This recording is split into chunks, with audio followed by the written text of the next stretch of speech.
Look at that. He's finally arrived.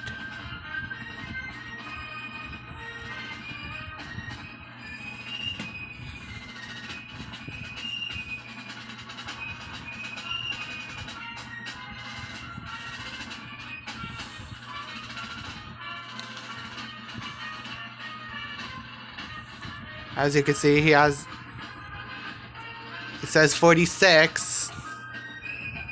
He is the 46th president.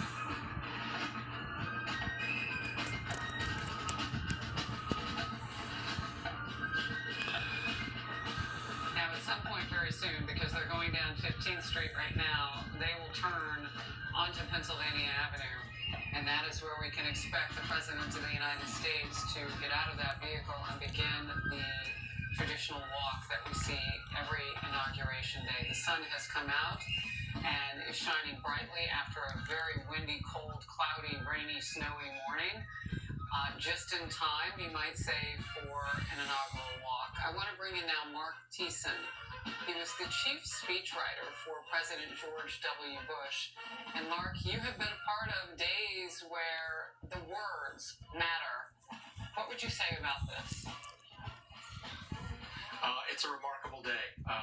This is for the 45th time since people wearing those tricolored cornered hats we saw when that was the standard uniform for the United States military. 45 times now we've had the peaceful transfer of power. And if you think back to that first peaceful transfer of power, we think of the American Revolution. What was really revolutionary was the fact that, and what really shocked the world, was that George Washington stepped down and handed power over to a successor. That had never been done before by the leader in a world ruled by monarchs. That had never been done before. George Washington could have been king, but he chose to hand power over to his successor, and we've carried on that tradition now 45 times. I wish we have king of the United States, but no, we don't have kings. We have president. It's a great day for our democracy, and I will tell you, we were all shocked by the violence that took place on the Capitol just a few weeks ago. 4 years ago today, there was violence in Washington. They were setting limousines on fire. People were marching and saying, "Not my president." And so I didn't vote for Joe Biden, but I just want to say very clearly to everyone watching today, Joe Biden is my president. Oh yeah, he's our president. To win the election, I'm probably going to oppose a lot of the things he does. Our former president, Donald Trump, is a racist. So by definition, he's my president, and we should all be hoping and praying for his success. Amen. And it's interesting as I talk with both Biden and Trump supporters, which is very important to do, at least to me as a journalist, is to make sure that we're listening to everybody. And I try to listen as silently as possible. There's a reason why the words listen and silent have the same letters. Because I hear great ideas in everybody's language. And once we start that process of getting used to not hating the other side because they are different, but appreciating the other side because those differences make us better as a country, just imagine where we can go. We know where we've been, so we know where we can go. It can be really, really moments of greatness. As we watch this, I'm curious from you, Mark, how important is it to actually see the president get out of this vehicle and walk? He's nearly there to the White House. He's arriving over there. So richly as a former speechwriter for president, what does this moment mean? It's really a symbol of our freedom. These are the traditions that we pass on from generation. There's Jill Biden. And they're the things that unite us. We are all focused, especially in where it was one of the most hotly contested elections in our history. Focus on what divides us. Today is a day that we focus on what unites us. And Joe Biden's. I thought Joe Biden's inaugural address was pitch perfect. I think he specifically reached out to Trump supporters by name, said that I will fight for you whether you voted for me or not. Let's all. That's quite of a big limo. And try and come together as a country. And he said that he's going to make it his cause. He's going to put his whole soul into uniting this country. I think he used the word unite. We're now living in Biden's country. In a less than 20-minute speech. That's his mandate. That's what he campaigned on. He really didn't campaign on a progressive agenda. He didn't campaign on a lot of very distinct policy positions. He campaigned as the person who could bring the country together and heal after a lot of division. And so the challenge for him now going forward is, today will come and go. We're all united today, but tomorrow, what happens? Is the Senate going to spend? Donald Trump has left Washington. Is the Senate going to spend the next month holding a trial and arguing over Donald Trump, or are we going to start moving forward?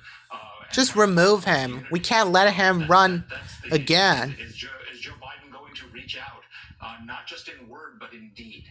Is he going to reach out to Republicans and try and find common ground? My former boss, President George W. Bush, first thing he did when he came into office was reach out to Ted Kennedy, who is the most liberal member of the United States Senate, and say, let's work together to pass education reform. And the result was the No Child Left Behind Act. Well, what is Joe Biden's No Child Left Behind Act? He needs to come up with something like that is going to reach where he can reach out to the most conservative elements of the Republican Party and find common ground and pass something where they all agree. And if they choose not to work with him on that, then shame on them. But if he chooses not to reach out, and if he chooses not to put deeds to match his words today, then shame on him. We'll see how it turns out. All right, Mark Thiessen, appreciate your time today. Thank you so very much. I want to draw everybody's attention once again to the center, absolutely, to the center of the screen. Things have kind of come to a halt here. Oops. And we know that is because the President of the United States turning from 15th Street onto Pennsylvania Avenue is critically important. And as we await now for this motorcade and procession to continue, it is actually the President of the United States joining a parade in progress, and we await to see when he will get out of the vehicle that they have called for years affectionately the Beast and walk his way through the Northwest Gate. He's headed to the White House. Charlie Hurt is opinion editor at the Washington Times and a Fox News contributor. For about 4 or 8 years. Along for the biggest moments in American history. Another incredible writer that you are. You too. As we look at this and we think of all the Trump is a traitor. This one particular day was one 2 weeks ago that we weren't quite sure about. And look where we've come. Yes, indeed, and it's a glorious day for a peaceful transition of power. It's funny Washington, the town of Washington, has kind of had its name run through the mud when people gave the city George Washington's name. I think they probably had no idea how badly politicians would sort of run that name through the mud. But the trip that Vice President Kamala Harris and President Joe Biden just made from Arlington Cemetery to the White House right here is one of my favorite spots in Washington. And it starts, of course, over in Arlington Cemetery, which was Robert E. Lee's home, his wife's ancestral home. And they left there and go across Memorial Bridge, and they go by the Lincoln Memorial. And what's so beautiful about that is, of course, that bridge... Trump is so fired. And Arlington House represents the reunion of the South with the union that Abraham Lincoln wanted to bring back together and at all costs hold together. And it's a good thing to kind of think about that on a day like today, because Biden's wife is a doctor. And we're going to get Maybe she can help Dr. Anthony Fauci to deal with this virus. The guy that I wanted to win didn't win, but we can get through all this. We've been through much worse, and we will get through this. And it's a good day to step back and let people who are thrilled with this new crew of people coming in, give them their day. It's a beautiful thing to see in peace. Well, and it's our day as a nation as we have to face so much with both of these political parties and reaching out to so many people who feel like they want to be heard from and talked to. One of the things we never talk about really in mixed circles politically, Charlie, we get into all the time, but other people aren't debating those topics, and that is that the far left and far right in both these parties are really far apart. how do you reach them? They're important. They're Americans. And I don't know how effectively it's happened in the past. And Governor Huckabee has given us some ideas today. And we've been chatting about, coming forth and how do you make that happen. But we're going to have to see it happen in real time now because up against a pandemic, time is precious. I want to mention that the motorcade got going again. Charlie Hurd is with me right now. These escorts are outside of what we have Escorters. for years called the Beast, which holds the President of the United States when he's on the travel and on the road in a car. We are anticipating that they are going to open a door and he will get out and join this parade. And let's watch and listen.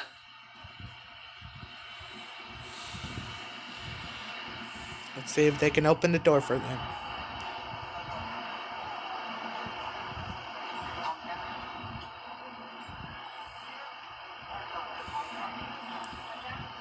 I think that's his family.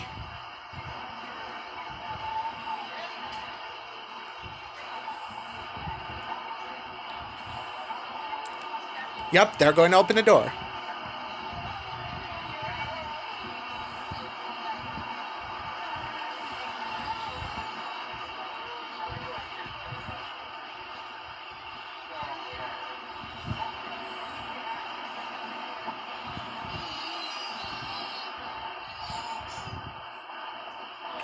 I wonder where is that baby crying?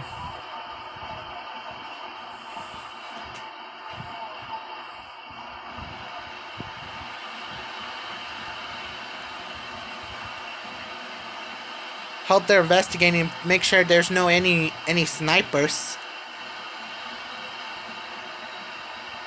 They need to investigate to protect Joe Biden.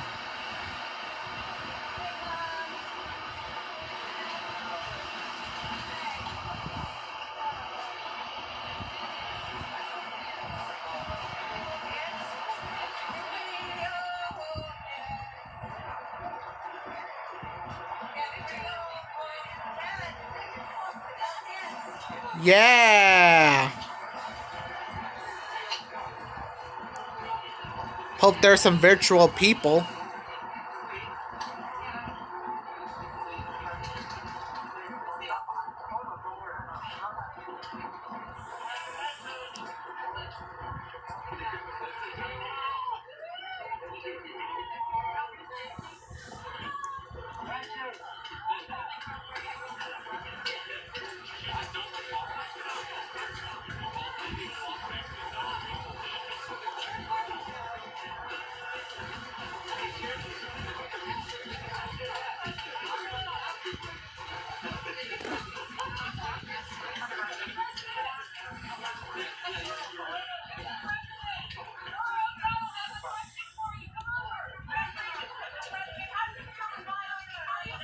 So on the move, the President of the United States answering back some things that are being shouted from the very small crowds that are there.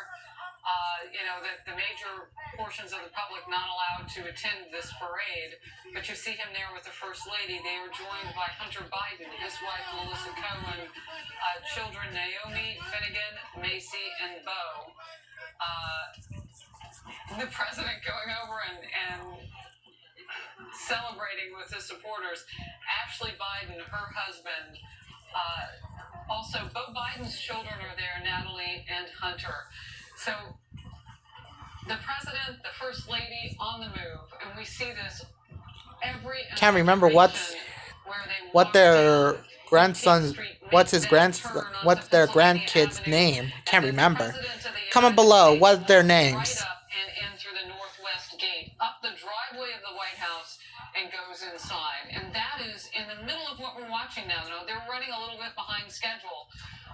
We've seen some beautiful ceremonies today. One replaying This is cool. Tomb of the Unknown Soldier at Arlington National Cemetery, and then moving there to the motorcade, and then now joining the parade. So this. I'm so glad Trump is gone. But there are certain things that are well preserved in terms of the traditions that we are used to watching.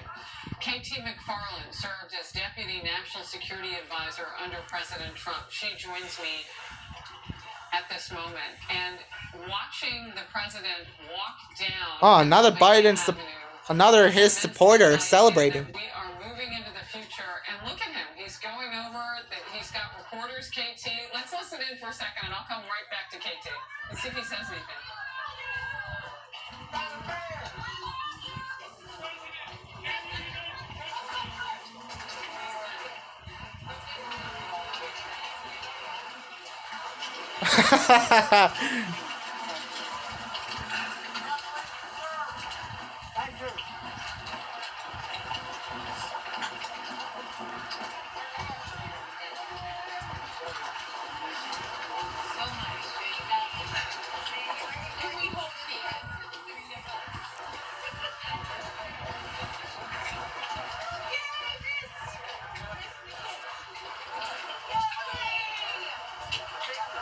Lots of love, lots of his supporter.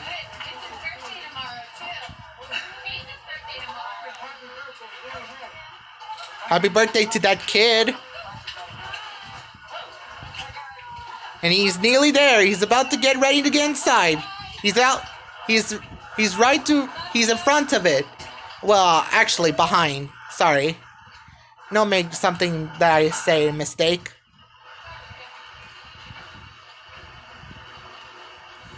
Wow, this is excited. I'm so glad. Comment below, everyone, if you're excited that Biden is the next president.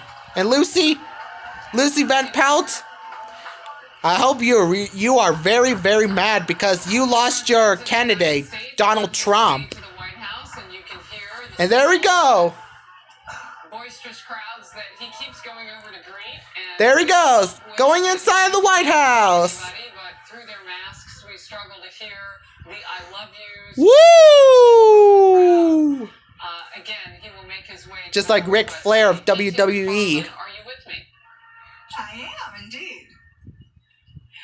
The president on the move now, and he has now walked through the Northwest Gate and is going up the driveway at the White House. And for those of us who have taken this walk as civilian voyeurs and as reporters and so glad there's no snipers. Servants of the Well, I'm not trying to. Well, no need to panic because I'm glad there's no snipers. I'm just curious if there's any snipers that what happened to John F. Kennedy. If you guys don't know about the history of what happened to John F. Kennedy, look it up. Pull out the top drawer of it's called the Resolute desk, a beautiful wooden hand-carved desk that every president has sat at, I don't know, for like 50, 75 years.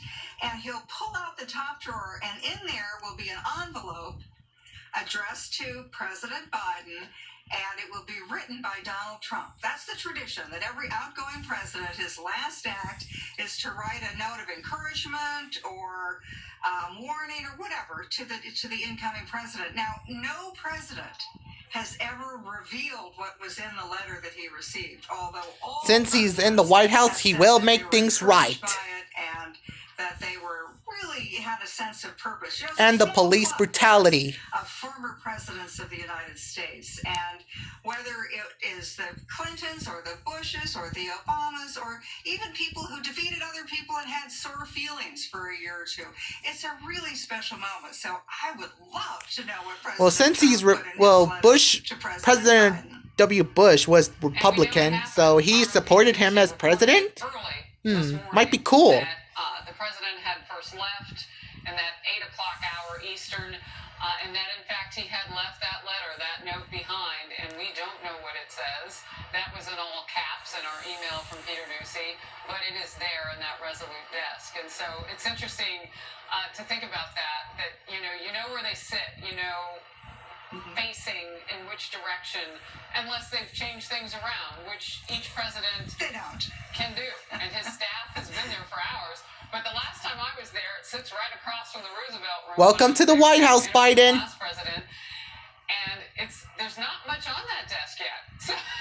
So to pull out that drawer and to pull out that first letter, that's Woo! And there they are. They're outside the White House. The new president of the United States and First Lady Joe Biden and Jill Biden. And we've been Well, actually, welcome back to the White House. To see if we could hear much. We haven't since you were with Obama as the vice president, now you become president. You know, I didn't vote for Joe Biden. I've known Joe Biden for decades. He's a really nice man. We'll see if he's up to the But you moment did, Joe of Biden. history. I think You got he's Trump got two enormous for Hillary opportunities. Clinton. One opportunity is kind of all teed up to cure the pandemic, get the shots in everybody's arms, and turn the economy around. The American people are just chomping at the bit to get out and get on with their lives. But I think it's also if he seizes the moment and tells his people, Welcome back to the White House. that they should back down. Drop a like and subscribe and comment below. How'd you feel? I don't know if you caught that moment when the I'm gonna let you this because my camera is about to be off by itself. We've worn these masks for Well, actually, I'm going to have to press protection of it. each other and ourselves that we can read above them now. They go in with their family members, and this is the moment. It begins. A new presidency. Let's watch and listen. Woo!